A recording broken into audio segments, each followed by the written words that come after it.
100 गावं 100 बातम्यांमध्ये आपण जाणून घेणार आहोत महत्त्वाच्या घडामोडी अगदी झटपट सुरुवात करूयात। कॅन्टोन्मेंट बोर्डाच्या विलीनीकरणाच्या जोरदार हालचाली सुरू आहे। देशभरातील 62 कॅन्टोन्मेंट बोर्ड संबंधित मनपात विलीन होणार असल्याची शक्यता आणि याबाबत महानगरपालिका आयुक्तांकडे अभिप्राय मागवण्यात आला। दरम्यान महाराष्ट्रात एकूण 7 कॅन्टोन्मेंट बोर्ड्स आहेत। गौरव यात्रेला ढोंग म्हणणाऱ्या संजय राऊतांवर आमदार संजय गायकवाड यांनी निशाणा साधला। महाराष्ट्रातील जनता तुम्हाला धडा शिकवेल असं ते म्हणाले। तसंच एकनाथ शिंदे स्वयंभू नेता असून उद्धव ठाकरेही मुख्यमंत्री असताना शरद पवार तसंच काँग्रेसवाल्यांशी चर्चा करूनच बोलायचे असं म्हणत त्यांनी निशाणा साधला। राहुल गांधींवरील कारवाई विरोधात महाविकास आघाडी आक्रमक झाली आहे। पनवेलमध्ये काँग्रेस आणि इतर पक्षांनी धरणं आंदोलन केलं। केंद्र सरकारच्या माध्यमातून अशा कारवाया होत असून देशात हुकुमशाही सुरू झाल्याची टीका यावेळी काँग्रेस जिल्हाध्यक्ष महेंद्र घरत यांनी केली आहे। ठाकरेंच्या समर्थनार्थ राज्यव्यापी महाभारत यात्रा काढली जाते। शहापूर तालुक्यातून उद्धव ठाकरे गटाचे ज्येष्ठ नेते पदाधिकारी कार्यकर्ते या यात्रेत सहभागी झाले। शिवरायांच्या पुतळ्याला अर्पण करून कार्यकर्ते मातोश्रीच्या दिशेनं रवाना झाले। नवी मुंबई पालिकेच्या प्रारूप आराखड्यात 245 त्रुटी असल्याचं निदर्शनास आलं। यावरून आमदार गणेश नाईक यांनी संताप व्यक्त केला। त्रुटी दूर करून नागरिकांना होणाऱ्या अडचणी दूर कराव्यात, नाही तर मला पालिकेच्या विरोधात उभं राहावं लागेल असा इशारा त्यांनी दिला। जळगावमधल्या पाळधी गावात 2 गटात वाद निर्माण होऊन तुफान दगडफेक झाली। यात पोलीस वाहनासह अन्य वाहनांचं नुकसान झालेलं आहे, तर एका पोलीस कर्मचाऱ्यासह 3 जण जखमी झाले। या प्रकरणी पोलिसांनी काही संशयितांना ताब्यात घेतलंय। गडचिरोलीतल्या एटापल्ली तालुक्यात छत्तीसगड सीमेलगत रस्ता बांधकाम आणि खाणीवरून असंतोष पसरलाय। छत्तीसगड आणि महाराष्ट्राच्या सीमेवर सुरू असलेलं बांधकाम बंद करावं अशी मागणी इथल्या नागरिकांनी केली आणि यासाठी गेल्या 15 दिवसांपासून तोडगट्टा इथे आंदोलन सुरू आहे।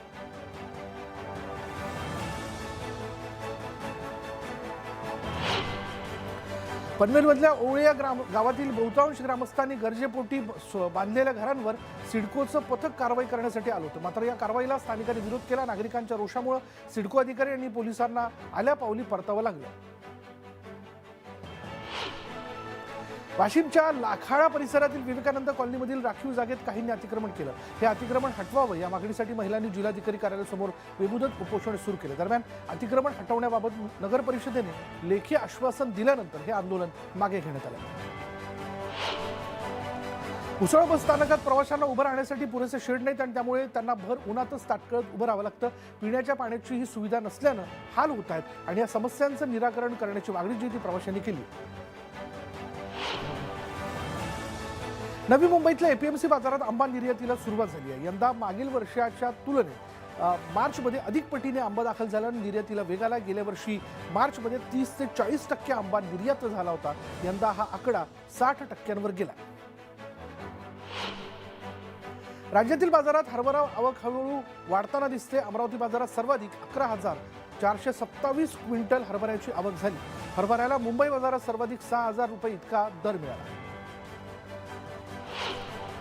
बाजारपेठेत सोयाबीनची आवक वाढली असून सध्या दर स्थिर आहे। सोलापुरात सर्वाधिक 5,200 रुपये दर मिळाला असून इतर बाजारपेठेत सोयाबीनला सरासरी 4,800 ते 5,000 रुपयांपर्यंत दर मिळतोय। मुंबई सोलापूर वंदे भारत एक्सप्रेसला चांगला प्रतिसाद मिळतोय।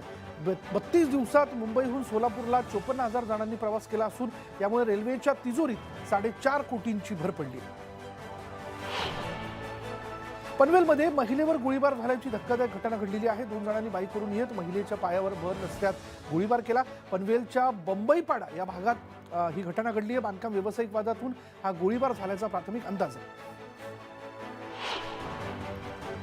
पनवेलमधल्या कोण इथल्या नवकार कंटेनर यार्ड बाहेर उभा असलेल्या कंटेनर चोरट्यांनी पळून नेला आणि यानंतर सीसीटीव्हीच्या आधारे पोलिसांनी तपास केला असून तळोजातून हा कंटेनर जप्त करण्यात आला असून 2 जणांना पोलिसांनी ताब्यात घेतलं।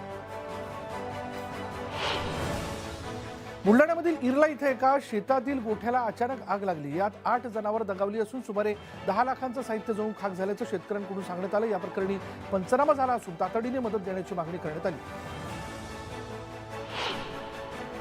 जळगावच्या भुसावळमधील 5 गुन्हेगारांना 2 वर्षांसाठी हद्दपार करण्यात आले आणि या 5ही आरोपींवर गंभीर स्वरूपाचे एकूण 24 गुन्हे दाखल आहेत आणि त्यामुळे जिल्हा पोलीस अधीक्षकांनी हद्दपार करण्याचे आदेश काढले।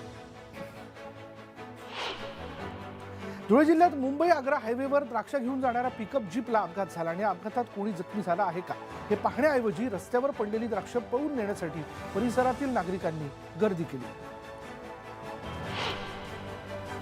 सांगलीच्या तासगावमध्ये एका द्राक्ष व्यापाऱ्याला लुटल्याची घटना उघडकीस आली। दत्तमाळ इथल्या गणेश कॉलनीमध्ये हा प्रकार घडला असून व्यापाऱ्याच्या गाडीतील कोट्यवधी रुपये असलेली बॅग चोरट्यांनी लंपास केली। या प्रकरणी पोलीस तपास सुरू आहे। बुलढाणामध्ये गेल्या काही दिवसांपासून सोनसाखळी चोरीच्या घटनांमध्ये वाढ झाली आहे। चोरीच्या घटनेनंतर 24 तास उलटूनही चोराविरुद्ध गुन्हा दाखल करून घ्यायला बुलढाणा शहर पोलिसांनी नकार दिला आणि यामुळे पोलीस यंत्रणेच्या कार्यशैलीवर प्रश्नचिन्ह उपस्थित करण्यात येत आहे। लोणावळ्यातील कार्ला गडावर एकविरा देवीच्या चैत्र यात्रेसाठी राज्यभरातील भाविक मोठ्या संख्येने दाखल झालेत। भाविकांच्या वाहनांमुळे बेहेरगाव कार्ला मार्गावर वाहतुकीचा खोळंबा झाला। यात्रेनिमित्त महामार्गावर अवजड वाहनांना बंदी असली तरी छोट्या वाहनांची संख्या वाढल्यानं वाहतूक धीम्या गतीनं सुरू आहे। रावेर तालुक्यातील पुरखेडा इथे श्री साईबाबा पालखी पद यात्रेचं आगमन झालं। ही पदयात्रेची सुरुवात मध्य प्रदेशातील परासिया जिल्हा छिंदवाडा इथून झालेली आहे। शिर्डीत ही यात्रा संपणार आहे। सर्व साईभक्त श्री साईबाबा पालखी पद यात्रेत पदयात्रामध्ये सहभागी झाले आणि पालखी समोर नतमस्तक होऊन ग्रामस्थांनी दर्शन घेतलं। सातारामधील कोरेगावमधील विकासनगर इथं बीरदेवाचा यात्रा उत्सव सुरू आहे। दर्शनासाठी भाविकांनी मोठी गर्दी केली आहे। यात्रेनिमित्त विविध कार्यक्रमांचं आयोजन करण्यात आलं असून आमदार महेश शिंदे यांनी पारंपरिक गजी नृत्याचा आनंद लुटला। मुस्लिम बांधवांचा पवित्र रमजान महिना सुरू आहे। त्याचबरोबर उन्हाचा पारा वाढू लागल्यानं रसाळ फळांची मागणी नागरिकांकडून होऊ लागली आहे। बाजारामध्ये सध्या रसाळ फळांमध्ये कलिंगड, खरबूज, द्राक्ष, चिकू अशा अनेक फळांची दुकानं थाटली गेली आहेत। IIT बॉम्बेमधील दर्शन सोळंकी आत्महत्या प्रकरणात त्याची सुसाईड नोट तपास पथकाला सापडली आहे। यात अरमानने आपल्याला मारहाण केल्याचा उल्लेख असल्याची माहिती समोर आली आहे। मात्र अजूनही या संदर्भात FIR मध्ये नोंद न झाल्यानं आश्चर्य व्यक्त केलं जातं। आरे कॉलनीमधील मेट्रो 3 कारशेडसाठी अतिरिक्त 177 झाडं तोडण्याकरता महानगरपालिका आयुक्तांची परवानगी देण्यात आली असून या निर्णयाला पर्यावरण प्रेमींनी पुन्हा एकदा उच्च न्यायालयात आव्हान दिलं। त्याची दखल घेत हायकोर्टाने या प्रकरणावर शुक्रवारी सुनावणी घेण्याचं निश्चित केलं। कारमायकल रोड स्फोटक आणि मनसुख हिरेन संशयास्पद मृत्यू प्रकरणाचे धागेदोरे परदेशात पोहोचले। या प्रकरणातील 3 आरोपींची चौकशी करण्याकरता नेपाळला जाण्याचा NIAचा अर्ज सत्र न्यायालयाने मंजूर केलाय। 25 फेब्रुवारी 2021 रोजी कारमायकल रोडवर स्फोटकांनी भरलेली SUV गाडी सापडली होती आणि या प्रकरणात मुख्य आरोपी सचिन वाझेसह 9 आरोपी अद्यापही न्यायालयीन कोठडीत आहेत।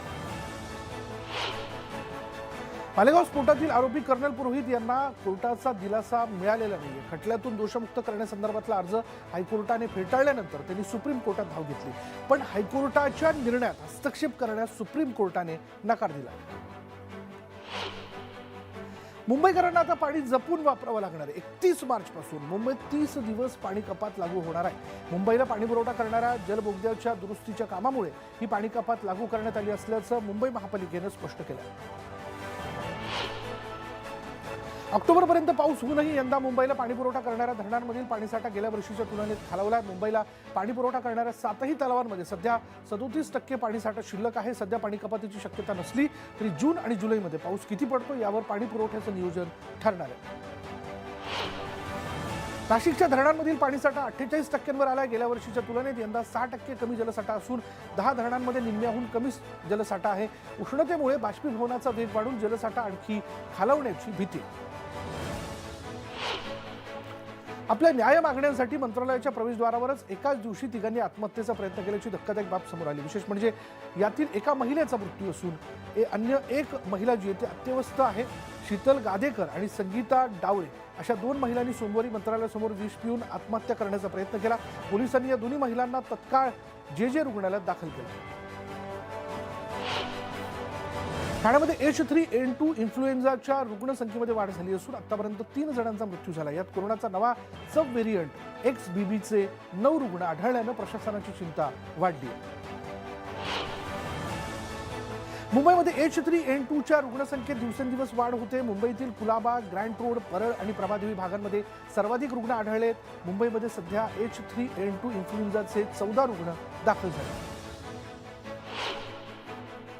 सरकारच्या कोणत्याही मदतीविना चालणाऱ्या सहकारी संस्था किंवा त्यांच्या संचालक मंडळाला कारवाईपासून संरक्षण देणारे कायद्यातील कलम रद्द करणारे विधेयक अधिवेशनात संमत करण्यात आले आणि त्यानुसार आता सरकारला राज्यातील कोणत्याही सहकारी संस्थेवर थेट कारवाई करता येणार आहे.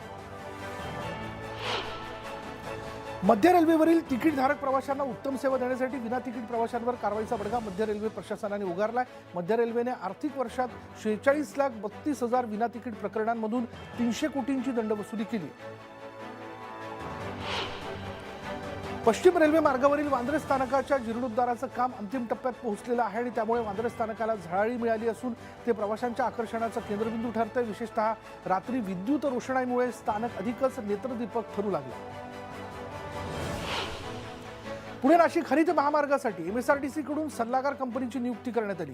सध्या आराखडा तयार करण्याचं काम सुरू आहे. विशेष म्हणजे पुणे नाशिक द्रुतगती रेल्वे मार्गापेक्षा हा महामार्ग पूर्णतः वेगळा आहे. आणि यानंतर इथे वेळ झाली का ब्रेकची. ब्रेक घेऊयात. पहा फक्त न्यूज 18 लोकमत.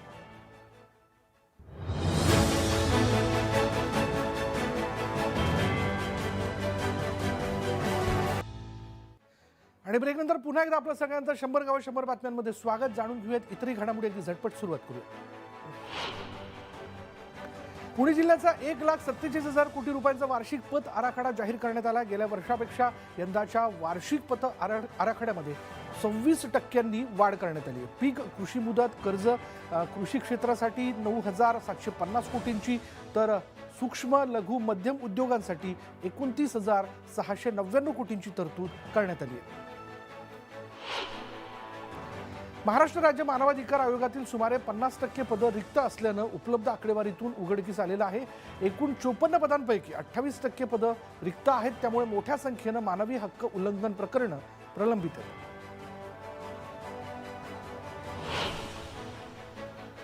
यानंतर इथे वेळ झाली का ब्रेकची. ब्रेक घेऊयात. पहा फक्त न्यूज 18 लोकमत.